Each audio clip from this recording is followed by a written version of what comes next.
Words on Fire by Jennifer A. Nielsen is a fictional story about and narrated by a girl named Audra, who lives in Lithuania during the time when the Russians occupied Lithuania. The following passage is from Words on Fire. 30 years ago, my father joined the uprising of Lithuanians who attempted to overthrow the Russians and bring freedom to our land. The Tsar wanted a way to ensure that there never would be another uprising again. So he banned our books, I asked. Worse, he banned the idea of Lithuania. We were all to become Russian, to speak like Russians, and especially to think like Russians. Lithuania was to be erased from the map. How do you destroy a people? You take away their culture. And how is that done? You must take their language, their history, their very identity. And how would you do that? I pressed my lips together, then looked up at her. You take away their books. I think we may find that we are in a situation that in some ways mirrors that of Audra and the other Lithuanians at the time. We too have lost our books and our culture. People have always been concerned about education and have considered and disagreed on what the things of importance in and proper goals of education are. Aristotle said that, quote, men must do what is necessary, and indeed what is useful, but what is honorable is better. On such principles, children and persons of every age which requires education should be trained.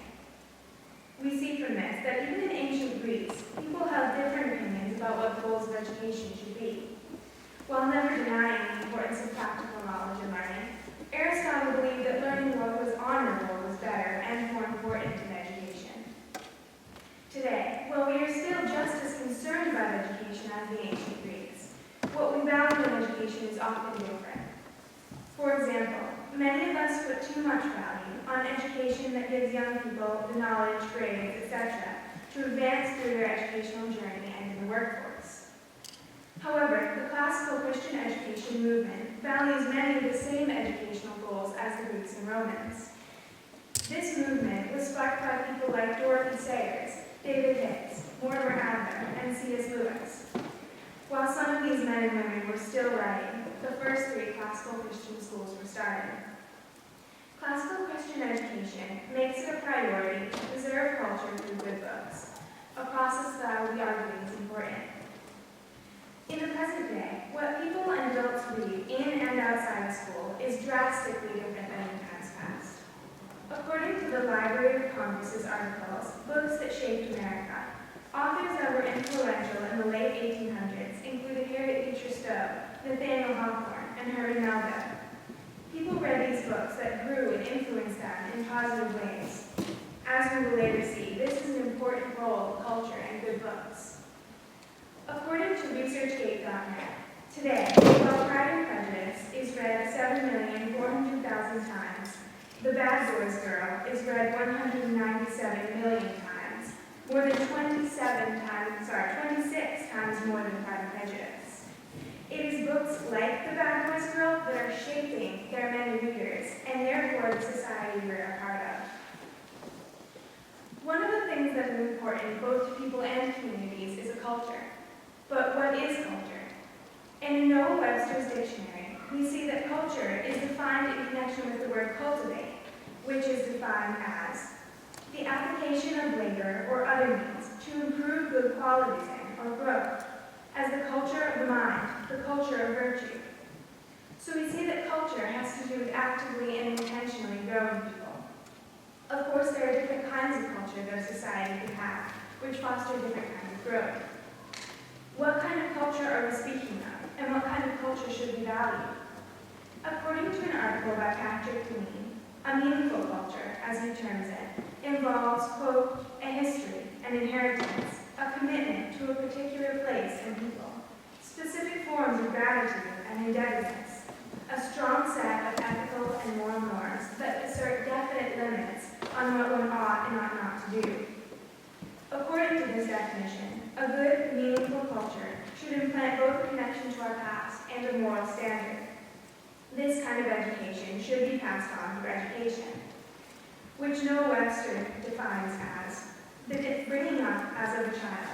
Education comprehends all that series of instruction and discipline which is intended to enlighten understanding, correct the temper, form the habits and manners of youth, and fit them for usefulness in their future situations. To give children a good education on manners, arts, and science is important. To give them a religious education is indispensable. We see from this definition that educating children involves forming them in many ways, practical, moral, and religious ways, among others. It should involve forming their minds, their hearts, and their whole person. This formation is connected to paideia. The ACCS defines paideia this way. Quote, it is essentially the part of upbringing and education that forms the soul of a human being, and it is key to the formation of a culture. So paideia is the formation that we've been considering, and this formation of the people of a community not only comes from elements of culture, but is necessary for the community to have a culture. The passing on of culture should happen through reading good books, which I believe are wholesome, well-written, formative books. This debate about preserving culture through good books is more than an insignificant debate about reading preference or equally meritorious forms of education. How to educate our children is not an indifferent subject. It concerns the formation and growth of human beings made in the image of God, as well as the well-being of the communities they live in. It would be a great mistake to neglect this formation, especially in our children. As we will see, there are great dangers to people and societies that they are without culture. But the society we live in often disregards culture and is blind to the consequences of abandoning it. How should we avoid the dangers of abandoning culture and instead work to preserve it? Many of us today are either not concerned about the abandonment of culture, or, if we are, still do not try to counteract it. But it does need to be counteracted. Classical Christian education seeks to do this, especially through the teaching of the great books of Western culture. The ACCS gives a reason why great books are taught in classical Christian schools. It says, great books and art have stood the test of time, and over time communicate truth, goodness, and beauty in a substantial way. Most include ideas that have influenced and shaped history and the development of Western civilization, and have added meaningfully to the great conversation. In this way, they are important pieces of cultural heritage.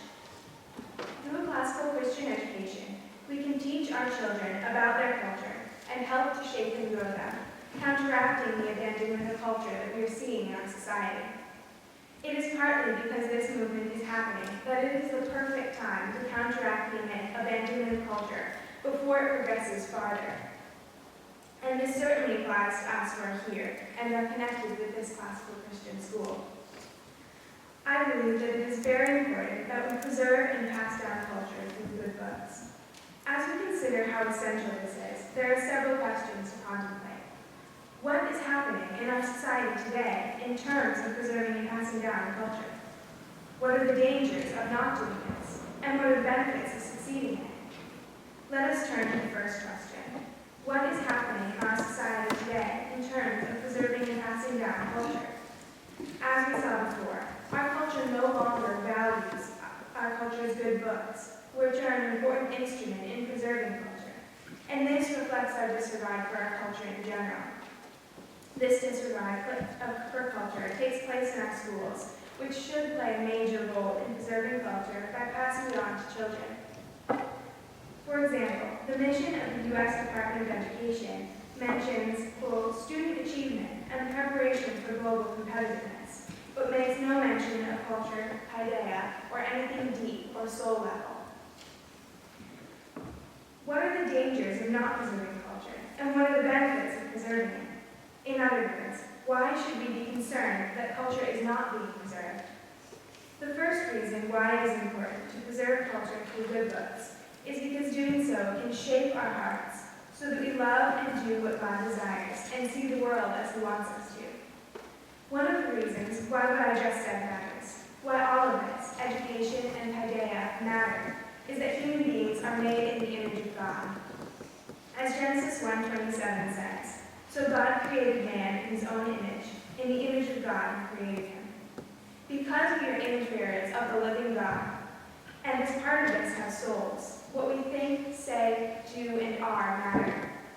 Therefore, our souls must be formed, and formed for the glory of God, in whose image we were made, and whom we were created to glorify. This is one of the reasons why we must preserve and pass down culture, because God has made us different from his other creatures. We are made in his image.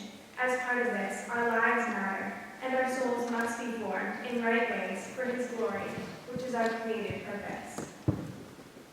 Growing in virtue and in other ways is an important role of culture, which we saw is defined in relation to the word cultivate, which again means the application of labor or other means to improve good qualities in our growth, the culture of mind, the culture of virtue. Culture promotes growth in virtue by giving us examples and precedents of virtue to follow, and books play an important role in this. Louis Marcos, in his book On the Shoulders of Hobbits, The Railroad to Virtue of Tolkien and Lewis, gives evidence that when we read books, they present us with examples of virtue and goodness, and they go beyond simply showing us these virtues. They, by God's grace, can develop in us a love for those good things. In his chapter, The Love That Pities and Forgives, Marcos describes the interactions of Bilbo, Frodo, and Sam with Gollum. As Marcos says, "Be assured on this point, Gollum is loathsome. He does not in any human sense deserve pity, love, or mercy." However, as Marcos also outlines, Bilbo, Frodo, and Sam all show him mercy, especially Frodo, who, quote, slowly learns to feel pity and even love for Gollum. In the Gospel according to Luke, Jesus says, "Love your enemies, do good to those who hate you." This verse is not easy to obey. However, through reading about the love, kindness, and forgiveness that Bilbo, Frodo, and Sam show to Gollum, we are inspired to do the same. When we read about the characters we love, in stories we love, doing admirable things, we are moved to do those things as well. Have you ever caught yourself thinking, well, if this character did such and such a thing, so can I? It is in moments like these, and at other times when we don't even consciously think about a story, but are still moved to do some admirable thing, have a godly attitude, or refrain from doing wrong because we've been influenced by stories, that we see how these stories can shape and grow us to the glory of God. Culture, as we have seen, is supposed to shape us, and the good books of our culture provide a way in which culture can form the way we see God's story. They provide this because they contain pictures of God's story and other biblical truths, which can help us see and appreciate that story and those truths better and in new ways. We can see this even in the example that we just mentioned, the love of the Hobbit story Gollum. Romans 5:8 says, "But God shows his love for us, and that while we were still sinners, Christ died for us. While we were enemies, we were reconciled to God by the death of his Son."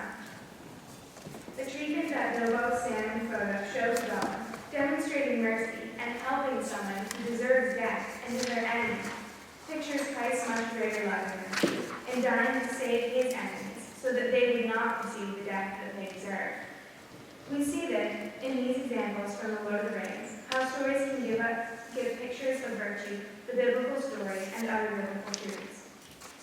Another reason why preserving culture is important is that it enables us and our communities to operate safely, wisely, and well.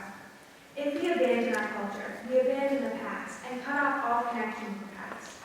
The benefits that can be ours if we do not ignore the past were expressed by the Roman historian Livy when he wrote, "There is this exceptionally beneficial and fruitful advantage to be derived from the study of the past, that you see, set in the clear light of historical truth, examples of every possible type. From these, you may select for yourself and your country what to imitate, and also what, as being mischievous in its inception and disastrous in its issues, you are to avoid." In this book, Livy recommends the benefits of knowing history in order to be able to make wiser decisions based on the knowledge, warnings, and advice we gain from it. An example of this benefit can be found in the dystopian novel The Giver, a book about a boy named Jonas, whose job as receiver is to live through and learn from all the experiences of the past in order to bring the wisdom gained from these experiences to a community which has otherwise abandoned the past and its wisdom. When The Giver, the man who most recently had this job, first explains what Jonas' job will be, Jonas says, "I don't know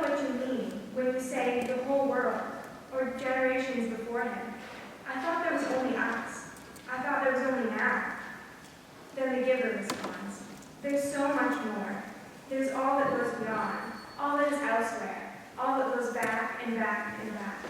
I received all those things when I was selected, and here in this room, all alone, I re-experience them again and again. It is how wisdom comes, and how we shape our future. This story shows the importance of knowing the past, which even a community that has for the most part abandoned the past recognizes. They know that even if they want to get rid of the past, they cannot get rid of it entirely without losing too much, without losing a way to learn and guide their decisions. So the giver and receiver keep these memories. Another danger of abandoning culture that we see clearly today is the danger of having no moral standards, no standards at all. A good culture provides the, quote, strong set of ethical and moral norms that assert definite limits to what one ought and ought not to do that Patrick Deneen spoke of. But if we have no culture, we do not have those standards. Because of this, we are lost in a world where we do not know which way to turn, and we turn down many false and erring paths, thinking that any path is acceptable. In our world today, we have thrown away our culture and its morals and standards, and it is easy to see the unbiblical paths that we have gone down, in part because of this. Another of the problems that we face when we do not remember our culture was expressed by William of Maclay in Land of Hope. He said, "A culture without memory will necessarily be barbarous and easily tyrannized, even if it is technologically advanced. If we leave behind our memory, our past and its culture, we can be controlled much more easily than we could otherwise." We can take this in two ways. One sense in which this can be taken is people being literally tyrannized and controlled by others. A story from history that illustrates this is Russia's occupation of Lithuania. During this occupation, as we saw in Audra's story, the Russian government used the banning of books and other ways of eliminating Lithuania's culture in response to their resistance to the Russian government in order to maintain their control and tyranny over Lithuania. The Lithuanian people struggled to continue their culture, which helped them make progress toward being free of this tyranny. The article, Lithuanian Awakening, How a Book Ban Rebirthed a National Identity, says that after the Russians started Russification in Lithuania, which included the book ban, quote, Lithuanians resisted this Russian oppression in many ways, including finding loopholes in the law, starting secret schools, and smuggling books across the country's border. In time, the resistance would not only save the Lithuanian culture, but would set the foundation for independence by saving the Lithuanian language, separating Lithuania from foreign powers, and most importantly, reforming the country's identity. As a consequence of this, they were motivated to become their own country, not only in culture, but in actuality. In this way, the Lithuanians resisted political tyranny by the Russian government. Another way in which tyranny can come is through the loss of culture. It's not through the literal tyranny of one nation over another, but the tyranny of the fleeting things of this world. If we've abandoned culture, we will have no concern for anything but the immediate passing of things, and we will be controlled and enslaved to these things. One fictional example of tyranny, as a result of not having culture, that encompasses both aspects of tyranny, is the book Brave New World by Aldous Huxley.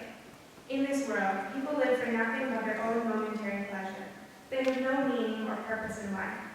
This way of life is purposely affected by the leaders of the society for the sake of stability, as they call it. The controller, one of the leaders of the society, explains one reason why the new world is the way it is.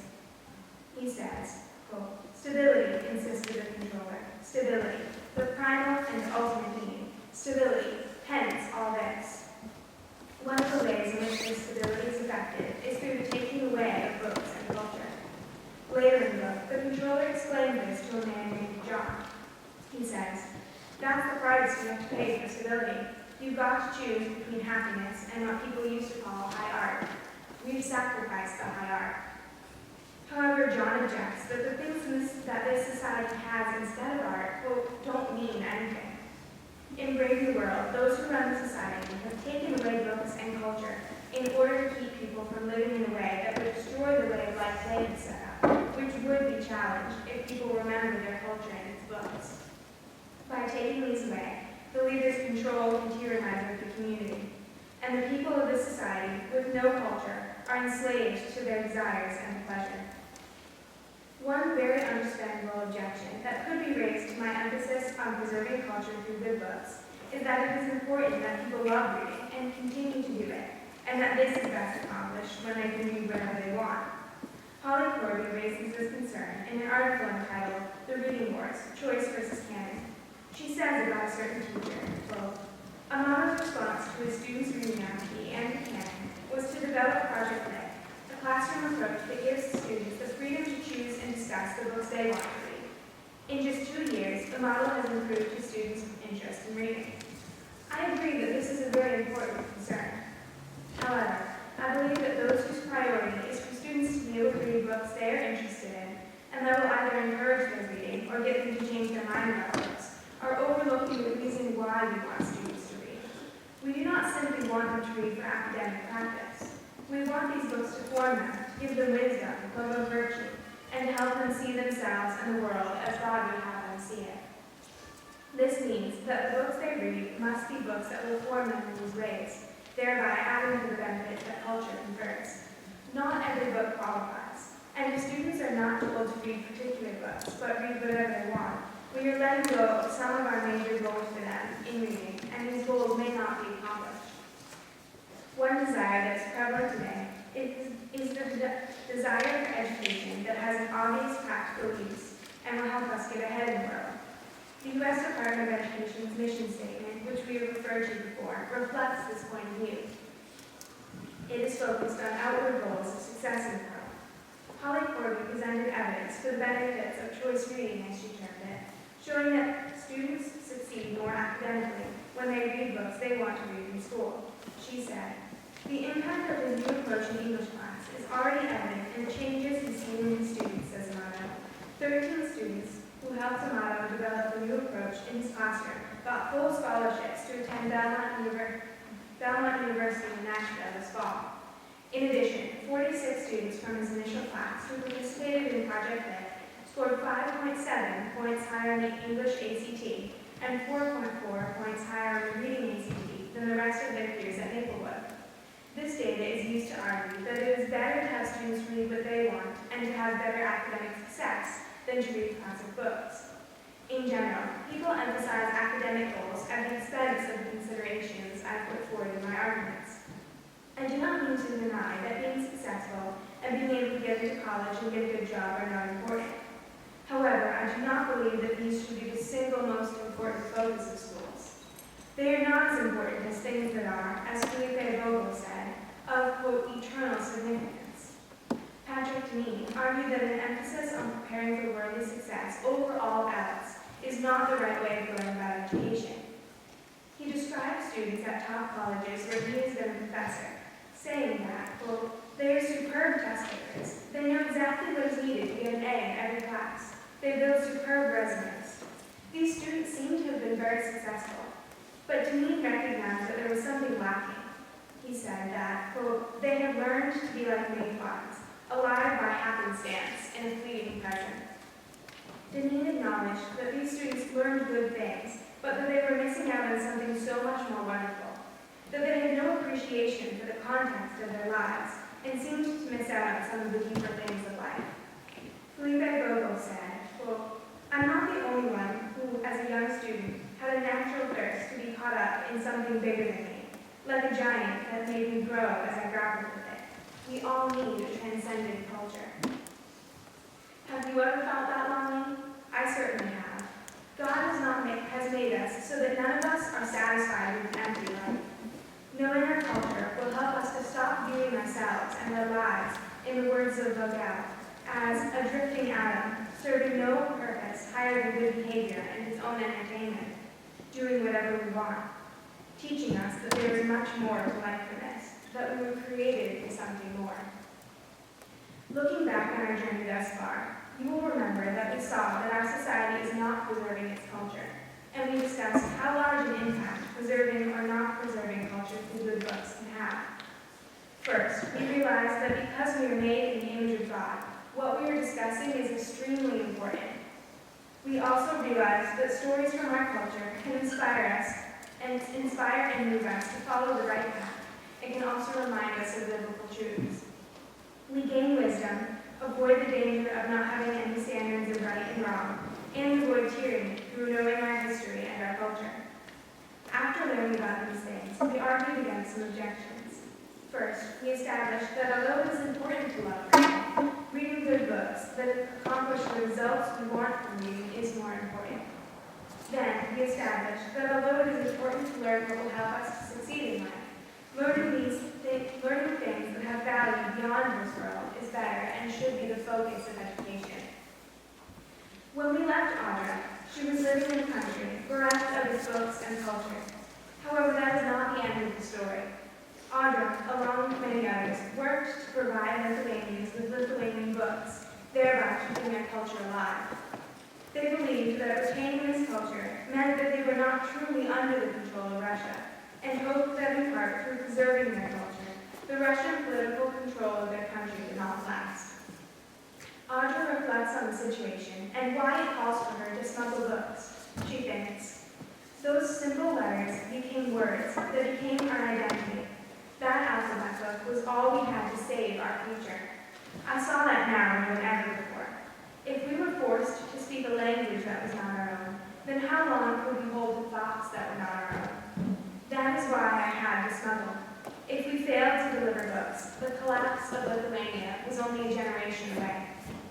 Surely this had been the Tsar's intention ever since the press ban began, not to rob the older generation of their traditions, but merely to live out their lives, and in their place, to raise a new generation, people my age, who didn't know our traditions had ever existed. Those who fought in Lithuania for their books and culture did succeed. At the end of the story, Audra's friend Lucas tells her, I can see I've traveled faster than the news. It's happened, Audra. It's finally happened. The press ban is over. Our books will be legal again. As I said at the beginning, Audra and the other Lithuanian situation is comparable to ours. We too live in a world where our culture is in danger, and where the books of our culture are no longer read. If they were willing to fight for their culture and books, even though the authorities could have captured and killed them for it, shouldn't we be willing to do something to preserve them as well? We do not have to smuggle books or found underground schools. Our job is much easier. It is to read and study good books that preserve our culture and benefit us in the ways that we discussed. If you have children at this school, they are already doing this in their classes. Encourage and appreciate this. If you are associated with this school in any way, you are involved in an effort to preserve culture. Continue to be involved in this. In addition, this is not only important for children. This is important for adults too. If the Lithuanians could succeed against all odds, we too can succeed in preserving our culture. Thank you.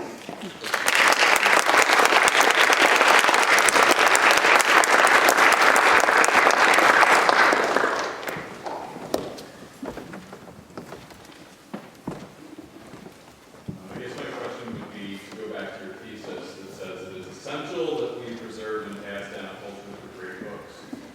I think I listened to your talk and I think, well, Lithuania had a national culture that was being suppressed. They had something to suppress, but I'm asking myself, who are we and do we have a culture that's passed down?